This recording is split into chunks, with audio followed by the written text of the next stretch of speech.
नमस्कार दोस्तों, एक बड़ी खबर आप सभी के लिए। समूह ख और समूह ग की भर्ती प्रक्रिया में प्रदेश सरकार बड़े बदलाव करने की तैयारी कर रही है। अगर ये बदलाव हो जाता है तो निश्चित रूप से हम सीधे तौर पे ये कह पाएंगे कि सरकारी नौकरी पाना बेहद मुश्किल हो जाएगा। जी हाँ दोस्तों, मुश्किल इसलिए हो जाएगा क्योंकि जो परीक्षा काल होती है आपकी, वो 1 साल या 2 साल की होती थी, अब उसे 5 वर्ष का कर दिया गया है। साथ ही इसमें बहुत सारी शर्तें हैं। आप जब तक 5 वर्ष कंप्लीट नहीं कर लेंगे तब तक आप ये क्लियर नहीं हो पाएंगे कि आपकी नौकरी संविदा पे रहेगी या पक्की नौकरी आपको मिल पाएगी। इन सारी चीज़ों पे हम क्या क्या इसके मुख्य बिंदु हैं, इस वीडियो में हम आपके साथ बात करने वाले हैं, शेयर करने वाले हैं। मित्रों, चैनल पे नए आए हैं तो प्लीज़ मेरे चैनल को सब्सक्राइब कीजिएगा, अपने दोस्तों को शेयर कीजिएगा। अगर वीडियो पसंद आए तो एक लाइक अवश्य कर दीजिएगा। तो चलिए दोस्तों, आज का वीडियो हम शुरू करते हैं।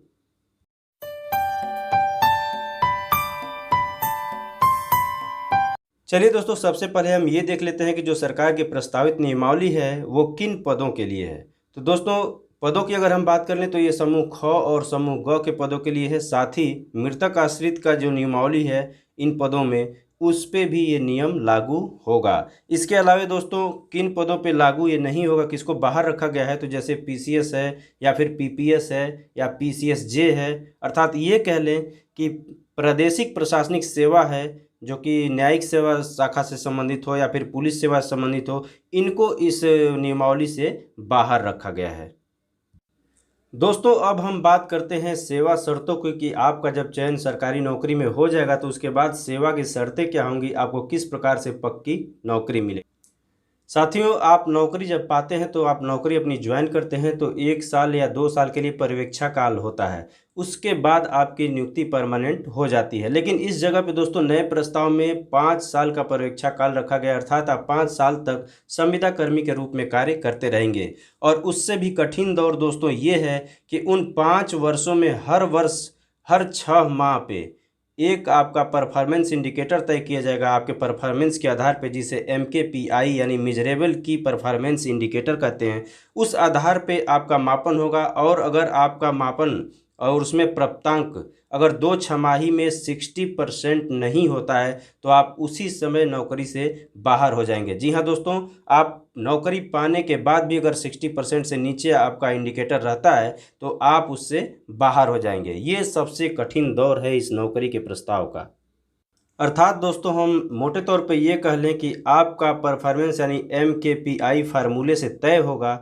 तो निष्कर्ष रूप में दोस्तों ये कह सकते हैं हम कि MKPI फार्मूला जो है, उस फार्मूले में अगर आप फिट बैठते हैं तो फिर आपकी नौकरी रहेगी, अन्यथा आपको सेवा से पूरी तरह से बाहर कर दिया जाएगा। अगर हम बात कर लें वेतन की दोस्तों, तो वेतन संविदा नियुक्ति के दौरान जो राज्य सरकार द्वारा निर्धारित मुद्रास्फीति है उसके आधार पे जो नियम है, जो वेतन है वो दिया जाएगा। और 5 वर्ष की जब आपकी संविदा अवधि पूरी हो जाएगी तो उसके बाद जो संगत सेवा नियमावली है उसमें स्थान देते हुए आपको मौलिक नियुक्ति दी जाएगी।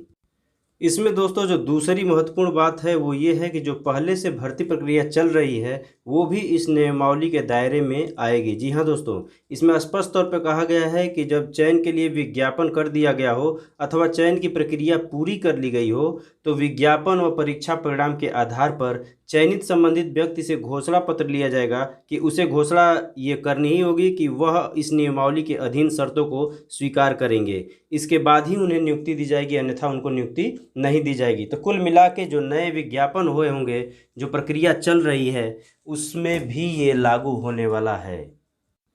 इस प्रावधान के पक्ष में दोस्तों जो तर्क दिया जा रहा है वो स्पष्ट तौर पे यही कहा जा रहा है कि इससे राज्य कर्मचारियों की दक्षता बढ़ाने, नैतिकता, देशभक्ति एवं कर्तव्यपरायणता के मूल्यों का विकास करने में मदद मिलेगी। और इसके साथ ही ये भी बताया जा रहा है कि इससे वित्तीय भार भी कम होने वाला है। तो दोस्तों, ये भविष्य के गर्त में है कि ये अगर लागू होता है तो क्या होगा, लेकिन फिलहाल अगर ये लागू होता है तो ये आप अच्छी तरह समझ सकते हैं कि अब सरकारी नौकरी पाना कितना कठिन हो गया है। तो दोस्तों, आज की वीडियो में बस इतना ही। चैनल पे नए आए हैं तो प्लीज़ चैनल को सब्सक्राइब कीजिएगा, अपने दोस्तों को शेयर कीजिएगा, बेल आइकन को अवश्य प्रेस कीजिएगा ताकि आपको मेरे नोटिफिकेशन समय से मिलते रहें। मिलते हैं नेक्स्ट वीडियो में नेक्स्ट टॉपिक के साथ। तब तक के लिए नमस्कार।